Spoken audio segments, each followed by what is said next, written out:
Hello students, this is Priyanka Agarwal. आज का topic है इलेक्ट्रोस्टैटिक पोटेंशियल एनर्जी, वैद्युत स्थितिज ऊर्जा। देखो क्या होता है वैद्युत स्थितिज ऊर्जा।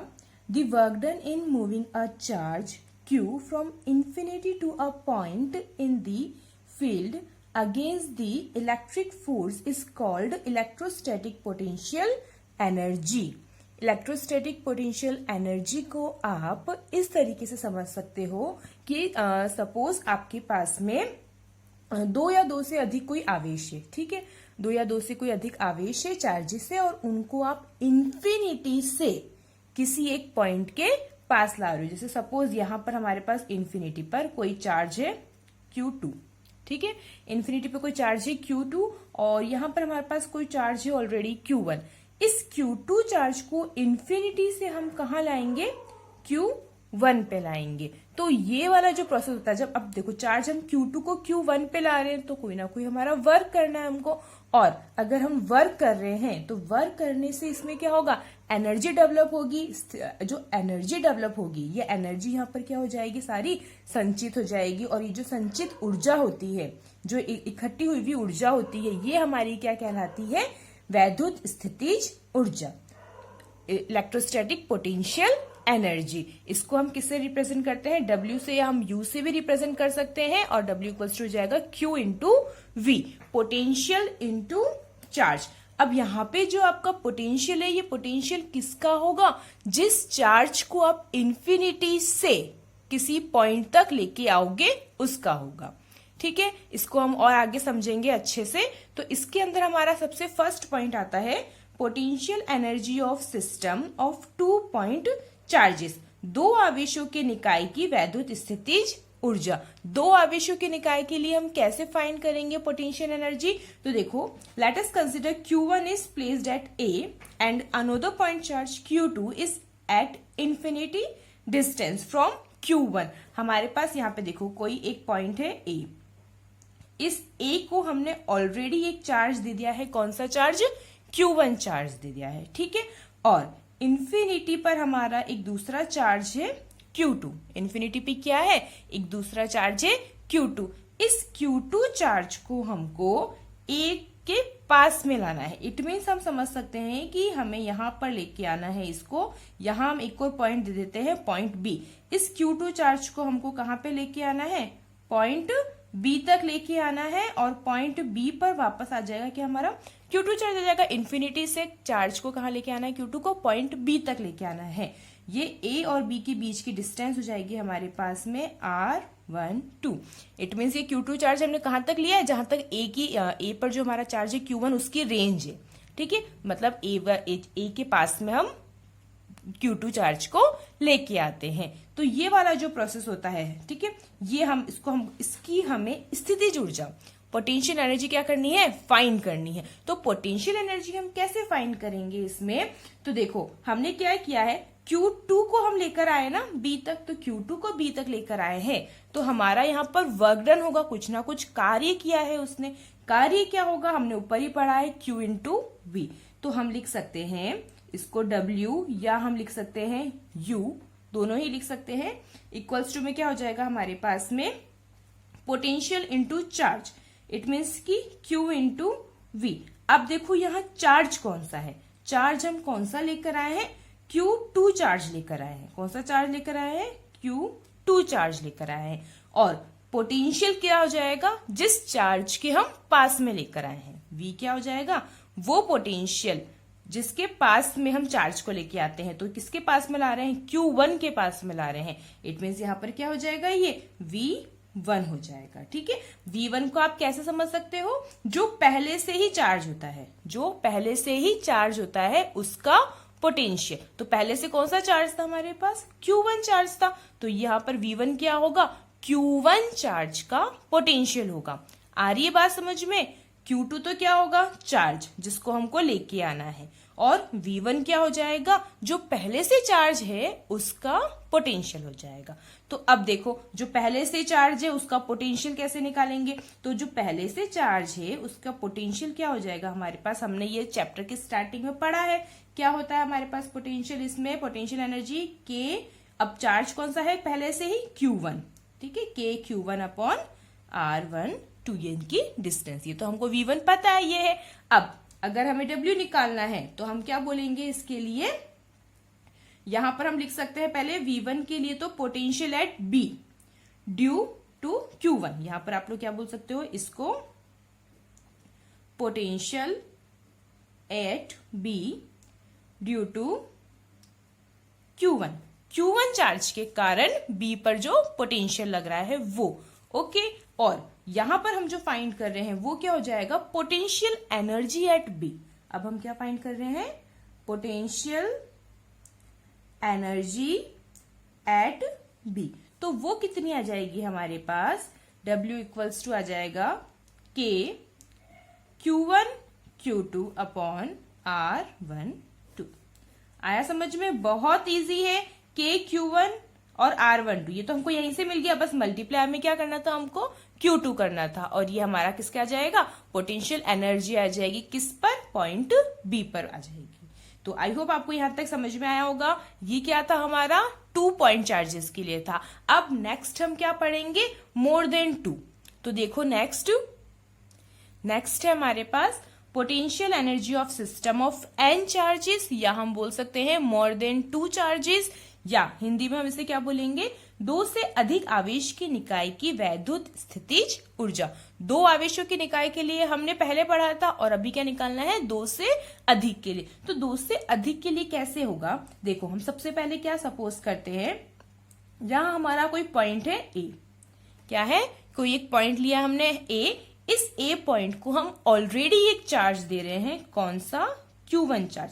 ये Q1 चार्ज भी कहां से आया है, इन्फिनिटी से ही आया है, कंफ्यूज मत होना, सारे चार्ज हम कहां से लेके आ रहे हैं, इन्फिनिटी से लेकर आ रहे हैं, है ना, उसी को तो हम पोटेंशियल एनर्जी बोलेंगे। तो Q1 चार्ज भी कहां से आया है, इन्फिनिटी से आया है, तो इन्फिनिटी से आया है Q1 चार्ज, ठीक है। अब यहां से इसी जैसे हमने सेकेंड पॉइंट लिया है B, इसके पास कौन सा चार्ज है, Q2, ये Q2 चार्ज भी कहां से आया है, इन्फिनिटी से B पर आया है।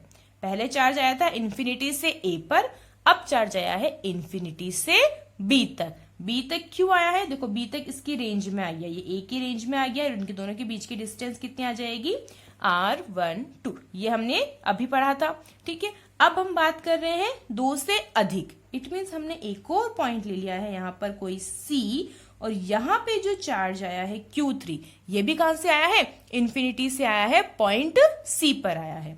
तो अब देखो पॉइंट C पर आया है, तो यहाँ पर पॉइंट, ये जो पॉइंट B है, यहां से भी इस पर पोटेंशियल एनर्जी लगेगी, और यह Q1 से भी इस पर लगेगी, है ना। तो यहाँ पर इसके लिए डिस्टेंस कितनी हो जाएगी, R13, और यहाँ पर हो जाएगी R23, ठीक है। अब हमें इसकी टोटल पोटेंशियल एनर्जी फाइंड करनी है। तो टोटल पोटेंशियल एनर्जी हम कैसे फाइंड करेंगे, सबसे पहले तो ये समझो, B के लिए तो चलो हम निकाल लेंगे, हमने अभी पढ़ा था कि हाँ अगर हमको A से B तक आना है तो B से A तक जाना है तो हम बता सकते हैं। बट अभी कंफ्यूजन ये हो रहा होगा ना कि A पर Q1 चार्ज कैसे हो गया, तो पहले ये समझो, देखो A पर Q1 चार्ज कैसे हो जाता है, हमारे पास इन्फिनिटी पर चार्ज था Q1, ठीक है। अब मैं इसको लेके आई हूं A पॉइंट तक, अभी A पॉइंट के पास कोई चार्ज है क्या, नहीं है ना, सीधा सीधा ये चार्ज किस पर आ गया है, A पॉइंट पर आ गया। तो यहाँ पे जो हमारा वर्क डन किया हुआ है वो क्या हो जाता है, 0, क्योंकि यहाँ पर कोई दूसरा चार्ज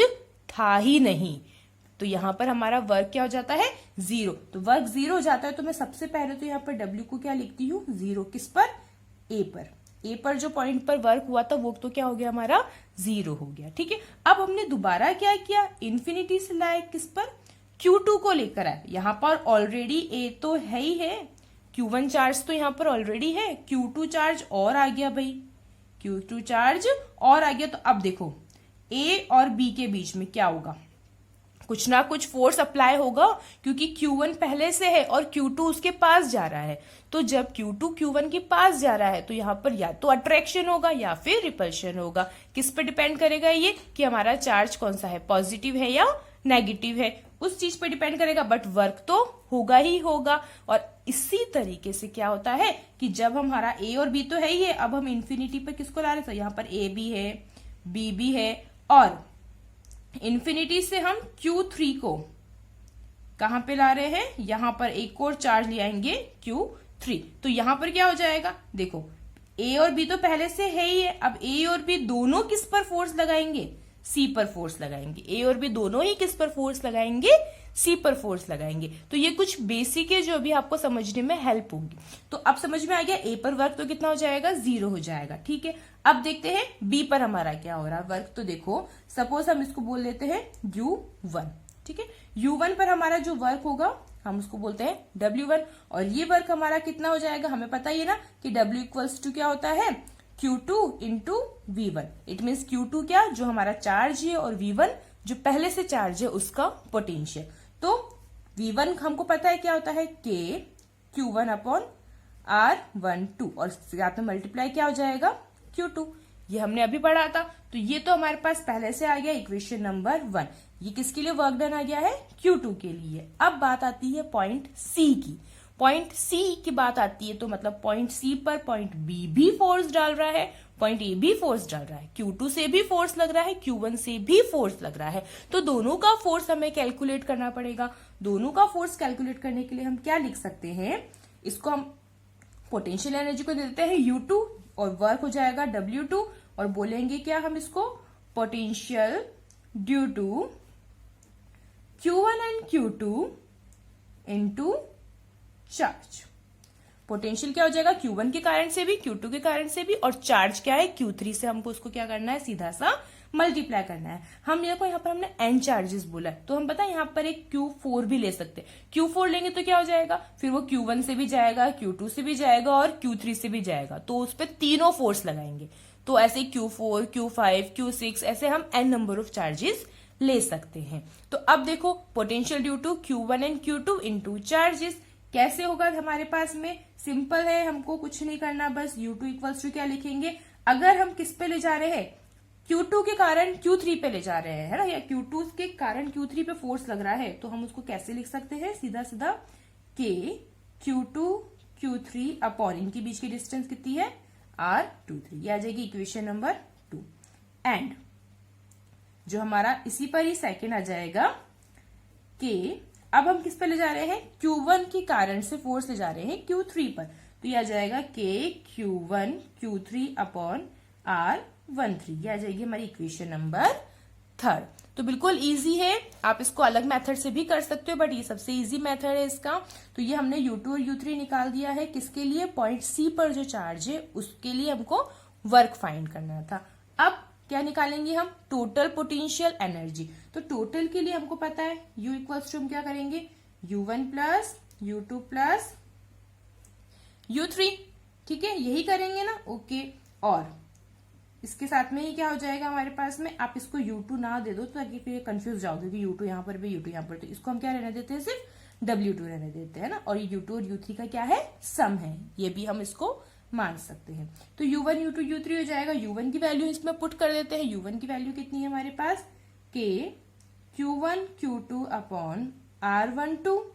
U2 की वैल्यू कितनी आ जाएगी, K Q2 Q3 upon R23 plus K Q1 Q3 upon R13। ये आ जाएगी। अब इसमें से जो कॉमन निकल रहा है वो कॉमन निकाल दो, तो दिख ही रहा है क्या कॉमन निकल रहा है, K इसमें हमारा कॉमन निकल रहा है, और रह क्या रहा है हमारे पास में, Q1 Q2 upon R12 plus Q2 Q3 upon R23 plus Q1 Q3 upon R13।